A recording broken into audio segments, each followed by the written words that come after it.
ಬಳ್ಳಿಗೆ. ಆಮೇಲೆ ಏನು ಈಗ ಅಡಿಕೆ ಕೊಯ್ಯಕ್ಕೆ ಏನಾದ್ರು ಸಮಸ್ಯೆ? ಇಲ್ಲ ಸಮಸ್ಯೆ ಆಗೋಲ್ಲ ಸರ್. ನೋಡಿ ಸರ್, ಇಲ್ಲಿ ನಾವು ನಿಂತ್ಕೊಂಡಿದ್ದೀವಲ್ಲ, ಆ ಗೊನೆ ಅಲ್ಲೇ ಬರೋಲ್ಲ ಸರ್. ಕೊಯ್ಬೇಕಾದ್ರೆ ಅವ್ನು ಸ್ವಲ್ಪ ಅವನು ಕೊಯ್ಯೋನು ಹಿಂಗಂತಾನೆ ಈ ಕಡೆ ಬಂದಿರುತ್ತೆ ಸರ್. ಅಷ್ಟೇ ಎತ್ತುವ ಸರ್. ನೋಡಿ ಸರ್ ಸರ್, ನೋಡಿ ಸರ್, ನನಗೆ ಅಡಿಕೆ ಬರುತ್ತೆ. ಅಡಿಕೆ ಹೋದ್ಮೇಲೆ ಕಾಳುಮೆಣಸು ಬರುತ್ತೆ ಸರ್. ಅದ್ರ ಮುಂಚೆನೆ ನನಗೆ ಕಾಫಿ ಬಂದಿದೆ ಸರ್. ಒಂದ್ ಬಿಟ್ರೆ ಒಂದ್ ದುಡ್ಡು ಬರ್ತಿದೆ, ಒಂದ್ ಬಿಟ್ರೆ ಒಂದ್ ಬರುತ್ತೆ ಸರ್. ನನಗೆ 3-4 ಐಟಮ್ ದುಡ್ಡು ಬರುತ್ತೆ ಸರ್. ನನಗೆ 3-4 ಹಂಗಾಗಿ ನನಗೆ ಏನ್ ಕಷ್ಟ ಅನ್ನೋದೇ ಗೊತ್ತಿಲ್ಲ ಸರ್.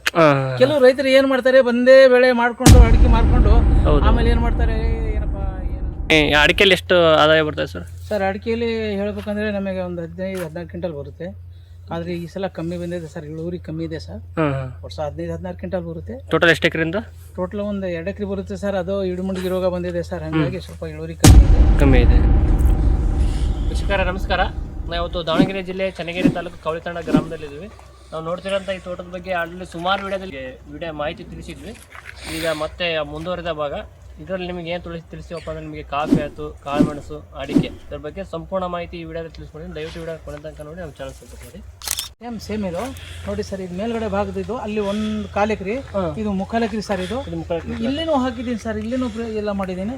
ಎಲ್ಲ ಕಂಟಿನ್ಯೂಷನ್ ಇದು 0 ಕಂಡೀಷನ್ ಮಾಡ್ಕೊಂಡಿದ್ದೀನಿ ಸರ್. ಆದರೆ ಭಾರಿ ಚೆನ್ನಾಗಿ ಮಾಡ್ಕೊಂಡಿದ್ದೀನಿ ಸರ್. ರೈತ ಭಾಳ ಜನ ಬಂದು ನೋಡ್ತಾ ಇದ್ದಾರೆ ಸರ್. ಇಲ್ಲಿ ಭಾಳ ಕಡೆಯಿಂದ ಬರ್ತಾ ಇದ್ದಾರೆ. ಹೀಗಾಗಿ ಜನ ಭಾಳ ಚೆನ್ನಾಗಿ ನೋಡ್ತಾ ಇದ್ದಾರೆ. ಹೌದು, ಅವಾಗೆಲ್ಲ ಕ್ಲೀನ್ ಮಾಡ್ಬೇಕು ಸರ್. ಇವೆಲ್ಲ ನೋಡಿರಿ ಸರ್. ಇನ್ನು ನಾನು ಹುಷಾರಿಲ್ಲ ಇದಾಗ್ಬಿಟ್ಟೆ. ಅವು ಗರಿ ಸ್ಟಾರ್ಟ್ ಆಗಿಲ್ಲ ಸರ್. ಇದು ಡಿಸೆಂಬರಿಂದ ಸ್ಟಾರ್ಟ್ ಆಗುತ್ತೆ ಸರ್. ಎಲ್ಲ ಹಣ್ಣಾಗ್ತಾ ಇದಾವಲ್ಲ ಸರ್. ಈಗ ಮೇಲ್ಗಡೆ ಎಲ್ಲ ಹಣ್ಣಾಗ್ತಾ ಇದಾವೆ, ಅವು ಬೀಳ್ತಾ ಇದಾವೆ. ಈ ಸಲ ಏನು ಕೆಳಗೆ ಬೀಳುವೇ ತೊಗೊಂತೀನಿ ಸರ್. ನಾನು ಮೇಲ್ಗಡೆ ಎಣ್ಣೆ ಹಾಕ್ಸಲ್ಲ ಸರ್. ಯಾಕಂದರೆ ಫುಲ್ ಲೇಬರ್ದು ಭಾಳ ಕಷ್ಟ ಸರ್. ಈಗ ಎಲ್ಲಿ ಸಿಗ್ಬೇಕು ಅಂತಂದರೆ ನೀವು ಒಂಚೂರು ಕೆಂಪಾದಾಗ ಹರಿತೀವಿ ನಾವು. ಈಗ ಹರಿಯಲ್ಲ ಸರ್. ಅದು ಕೆಂಪಾಗಿ ಕೆಳಗೆ ಬೀಳ್ಬೇಕು ನೋಡಿರಿ ಸರ್. ಅವೆಲ್ಲ ಮಾರ್ಕೆಟ್ ಇಲ್ಲೇ ಬರ್ತಾರೆ ಸರ್. ಶಿವಮೊಗ್ಗದವ್ರು ಬರ್ತಾರೆ. ಇಲ್ಲ ರೈತ ಇಲ್ಲೇ ಬೈತಾರೆ. ನೋಡೋಣ ಈ ಸಲ ಚಿಕ್ಕಮೂರು ಏನಂತ ಪ್ಲಾನ್ ಐತೆ. ನೋಡಬೇಕು ಈ ಸಲ ಎಲ್ಲ ರೇಟಿಂಗ್ ಮಾಡ್ಕೊಂಡ್ಬರ್ಬೇಕು ಸರ್. ನೋಡಿ ಸರ್, ನನಗೆ ಅಡಿಕೆ ಬರುತ್ತೆ. ಅಡಿಕೆ ಹೋದ್ಮೇಲೆ ಕಾಳುಮೆಣಸು ಬರುತ್ತೆ ಸರ್. ಅದ್ರ ಮುಂಚೆನೆ ನನಗೆ ಕಾಫಿ ಬಂದಿದೆ ಸರ್. ಒಂದ್ ಬಿಟ್ರೆ ಒಂದ್ ದುಡ್ಡು ಬರ್ತಿದೆ, ಒಂದ್ ಬಿಟ್ರೆ ಒಂದ್ ಬರುತ್ತೆ ಸರ್. ನನಗೆ 3-4 ಐಟಮ್ ದುಡ್ಡು ಬರುತ್ತೆ ಸರ್. ನನಗೆ 3-4 ಆದಾಯ. ಹಾಗಾಗಿ ನನಗೆ ಏನ್ ಕಷ್ಟ ಅನ್ನೋದೇ ಗೊತ್ತಿಲ್ಲ ಸರ್. ಕೆಲವು ರೈತರು ಏನ್ ಮಾಡ್ತಾರೆ, ಬಂದೇ ಬೆಳೆ ಮಾಡ್ಕೊಂಡು ಅಡಿಕೆ ಮಾರ್ಕೊಂಡು ಆಮೇಲೆ ಏನ್ ಮಾಡ್ತಾರೆ, ಏನಪ್ಪಾ ಏನೋ ಭಾರಿ ಕಷ್ಟ ಬಂತು ಅಂತ. ನನಗೆ ಯಾವಾಗೂ ಕಷ್ಟ ಬಂದಿಲ್ಲ ಸರ್. ಕಷ್ಟ ಅಂತ ಅನ್ಸಿಲ್ಲ. ಜೀವನದ ಕಷ್ಟನೇ ಅಂತ ಬಂದಿಲ್ಲ ಸರ್. ಈ ಬೆಳೆ ಮಾಡಿದ್ಮೇಲೆ ಹೌದೌದು ಎಲ್ಲ ಒಳಗಡೆ ಮಿಕ್ಸರ್ ಹಂಗಾಗಿ ನನಗೆ ಭಾರಿ ಅನುಕೂಲ ಇದೆ ಸರ್. ಇದು ಸುಮಾರು ದಿನ ಎಷ್ಟು ವರ್ಷದಿಂದ ನೀವು ಬೆಳಿತಾ ಇದ್ದೀರಿ ಸರ್ ಈ ಮಿಶ್ರ ಬೆಳೆನ? ಒಂದು 8 ವರ್ಷ ಸರ್. ಇದು ಕಾಳುಮೆಣಸು 8 ವರ್ಷ, ಕಾಫಿಗೆ 2 ವರ್ಷದ್ದು. ಅಡಿಕೆ ಎಷ್ಟು ವರ್ಷ ಸರ್ ಇದು? ಅಡಿಕೆ 30 ವರ್ಷ ಸರ್. ಇದು ಈ ಅಡಿಕೆ 30 ವರ್ಷದ್ದು. ನನಗೆ ಒಂದು 2 ವರ್ಷ ಸರ್. ಕಾಫಿ ಅದನ್ನು ಹಾಕೊಂಡಿದ್ದೀನಿ ಸರ್. ಹೌದು, ಕಾಫಿ ಗ್ರೀನ್ ಗೋಲ್ಡ್ ಅಂತ ಅದು ಏಲಕ್ಕಿ ಮನೆ ಹತ್ರ ಹಾಕಿದ್ದೀನಿ. ಅದನ್ನ ಬಹಳ ಜನ ಪ್ಯಾಕೆಟ್ ಕೇಳ್ತಾ ಇದ್ದಾರೆ ಸರ್. ಆಲ್ರೆಡಿ ಮಾಡ್ತಾ ಇದೀನಿ. ಒಬ್ರು 500ಕ್ಕೆ ಅಡ್ವಾನ್ಸ್ ಕೊಟ್ಟು ಹೋಗ್ಯಾರ ಸರ್. ಅದನ್ನು ತುಂಬಿಸ್ಬೇಕು. ಈಗ ಅಡಿಕೆ ಕೆಲಸ ಐತಲ್ಲ ಸರ್. ಹಂಗಾಗಿ ಜನ ಸಿಗ್ತಾ ಇಲ್ಲ ಸರ್. ಇದ್ರ ಮೇಲೆ ಜನ ಸಿಗ್ತಾರೆ, ಅವರೇ ಫೋನ್ ಮಾಡ್ತಾರೆ, ಅಣ್ಣ ಏನಾರ ಕೆಲಸ ಐತೆ ಅಂತಂದ್ರೆ ಅವಾಗ ಕರೆದು ಕೆಲಸ ಮಾಡಿಸ್ತೀನಿ ಸರ್ ನಾನು. ಸರ್ ಅದು ಇದು ಸೇರಿ ಒಂದು 600-700 ಇದಾವೆ ಸರ್. ಪರವಾಗಿಲ್ಲ, ಅಲ್ಲಿ ಚೆನ್ನಾಗಿ ಬರ್ತಾವೆ. ಕೆಲವು ದೊಡ್ಡವು ಚೆನ್ನಾಗಿ ಬಿಟ್ಟಿದ್ದಾವೆ. ಹಂಗೆ ಬಳ್ಳಿಯಲ್ಲಿ ಮಿನಿಮಮ್ ಎಷ್ಟು ಬರ್ತಾ ಸರ್? 1.5 kg 2 kg ಬಳ್ಳಿ ಹೆಂಗೆ ಚಾಚ್ಕೊಳ್ತೈತಲ್ಲ ಸರ್, ಹಂಗೆ ಬರುತ್ತೆ. ಎಷ್ಟು ಎತ್ತರ ಬೆಳೆಯ ಸರ್? ಸರ್ ಹೋಗುತ್ತೆ ಸರ್. ಸುಮ್ಮನೆ ಹೋಗ್ತಾ ಇರ್ತೈತೆ. 30-40 ಅಡಿ ತನಕ ಹೋಗ್ತೈತಿ. ನಮ್ಮ ಕೈಲಿ ಅಲ್ಲಿ ತನಕ ಹೋಗೋದಾಗಲ್ಲ. ಅವಾಗ ನಾವೇನು ಮಾಡ್ತೀವಿ, ಒಂದು 30 ಅಡಿ ಬಿಟ್ಟು ಕಟ್ ಮಾಡಿ ಡ್ರಿಪ್ ವೈರಿಂದ ಕಟ್ಬಿಡ್ತೀವಿ. ಯಾಕಂತಂದ್ರೆ ಡ್ರಿಪ್ ವೈರಿಂದ ಯಾಕೆ ಕಟ್ತೀವಿ ಅಂತಂದರೆ, ಕಾಯಿ ಜಾಸ್ತಿ ಏನಾದ್ರು ಬಿಟ್ಟು ಅಂತಂದರೆ ಅದು ಹಂಗೆ ಬಿದ್ದುಬಿಡುತ್ತೆ ಸರ್ ಬಳ್ಳಿ. ಹಂಗಾಗಿ ಡ್ರಿಪ್ಪಿಂದ ವೈರಿಂದ ಕಟ್ಕೊಂಡ್ಬಿಡ್ತೀವ. ಹಂಗಾಗಿ ಕೊಯ್ದ್ಮೇಲೆ ಹಗರ ಹಾಕತ್ತೆ ಬಳ್ಳಿಗೆ. ಆಮೇಲೆ ಏನು ಈಗ ಅಡಿಕೆ ಕೊಯ್ಯಕ್ಕೆ ಏನಾದ್ರು ಸಮಸ್ಯೆ? ಇಲ್ಲ ಸಮಸ್ಯೆ ಆಗೋಲ್ಲ ಸರ್. ನೋಡಿ ಸರ್, ಇಲ್ಲಿ ನಾವು ನಿಂತ್ಕೊಂಡಿದ್ದೀವಲ್ಲ, ಆ ಗೊನೆ ಅಲ್ಲೇ ಬರೋಲ್ಲ ಸರ್. ಕೊಯ್ಬೇಕಾದ್ರೆ ಅವ್ನು ಸ್ವಲ್ಪ ಅವನು ಕೊಯ್ಯೋನು ಹಿಂಗಂತಾನೆ ಈ ಕಡೆ ಬಂದಿರುತ್ತೆ ಸರ್. ಅಷ್ಟೇ ಎತ್ತುವ ಸರ್. ನೋಡಿ ಸರ್, ನಮ್ದೆಲ್ಲ ಜಿಗ್-ಜಾಗ್ ಗಿಡಗಳು ಇದ್ರು ಯಾವುದು ಬಳ್ಳಿ ಹೋಗಿಲ್ಲ ನೋಡಿ ಸರ್. ನೋಡ್ತಾ ಇದ್ದೀರಲ್ಲ ನೀವು. ಜಿಗ್-ಜಾಗ್ ಸುಮ್ಮನೆ ಏನು, ಅವಾಗ ತೆಂಗಿನ ಗಿಡ ಹಾಕಿದ್ವಿ, ಬಾಳೆ ಹಾಕಿದ್ವಿ, ಅದ್ರಾಗ ಲೈನ್ ಸಿಗಲಿಲ್ಲ. ಮತ್ತು ಅದು ಕಂಟಿನ್ಯೂ ಹಾಗೆ ಹೋಗ್ತೈತಿ. ಒಂದ್ರ ಪಕ್ಕಕ್ಕೆ ಒಂದು ಹೋಗ್ತಾ ಇದೆ ಸರ್. ಲೈನ್ ಇಲ್ಲ ನೋಡಿ ಸರ್. ಇದು ಪಪ್ಪಾಯ US ಇದೆ ಸರ್ ಗಿಡಗಳು? ಸರ್ ಪಪ್ಪಾಯ ಒಂದು 2-3 ಇದಾವೆ ಸರ್. ಅದರಲ್ಲಿ ಯಾವುದಾದ್ರೂ ಒಂದು ಹಣ್ಣಾಗಿರ್ತಾವೆ ಸರ್.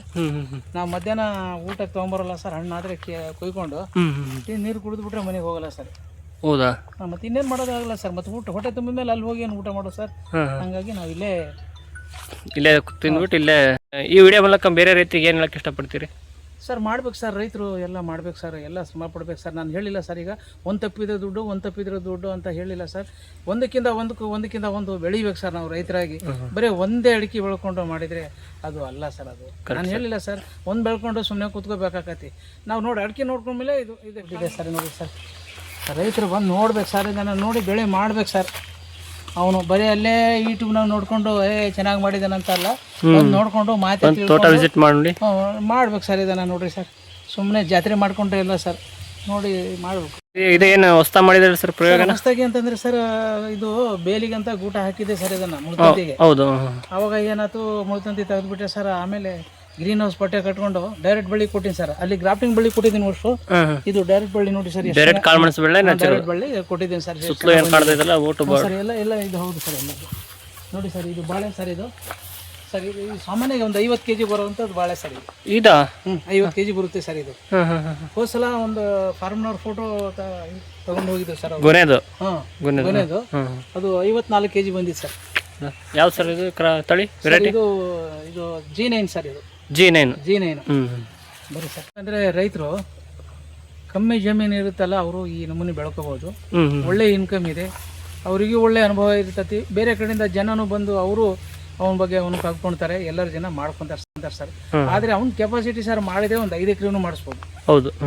ಕೆಲವು ರೈತರು ಅರ್ಧ ಎಕರೆ 1 ಎಕರೆ ಇದ್ದವರು ಇದು ಮಾಡ್ಕೋಬೋದು ಸರ್. ಇದು ಕಾಳುಮೆಣಸು ಎಲ್ಲ ಏಲಕ್ಕಿ ಅವೆಲ್ಲ ಮಾಡ್ಕೋಬೋದು. ತುಂಡು ಜಮೀನಂತ ರೈತರು ಈ ಥರ ಮಿಶ್ರ ಬೆಳೆ ಬೆಳೆಯೋದ್ರಿಂದ ಅವರಿಗೆ ಒಳ್ಳೆ ಚೆನ್ನಾಗಿ ಆದಾಯ ಸಿಗುತ್ತೆ. ಹೌದು ಸರ್. ಓಕೆ ಸರ್, ಒಳ್ಳೆ ಮಾಹಿತಿ ಕೊಟ್ಟಿರಿ. ಧನ್ಯವಾದ ಸರ್. ಹ್ಞೂ ಸರ್.